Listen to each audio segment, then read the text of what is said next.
পৃথিবীর সবচেয়ে প্রাচীন পর্বতমালাগুলোর একটি আজও ভারতে দাঁড়িয়ে আছে। হিমালয়েরও বহু আগে জন্ম নিয়েছিল এই পাহাড়, নাম আরাবল্লী পর্বত।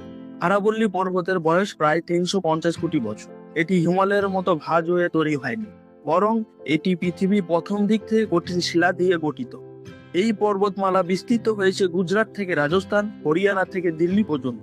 এক সময় আরাবল্লী পর্বত ছিল খুবই উঁচু ও শক্তিশালী। সময়ে বাতাস আর বৃষ্টির কারণে ধীরে ধীরে হয়ে আজকের এই রূপ নিয়েছে। এই পাহাড় উত্তর ভারতের জলবায়ু রক্ষা করত এবং থার মরুভূমিকে পূর্ব দিক থেকে ছড়িয়ে পড়া থেকে আটকে রাখত।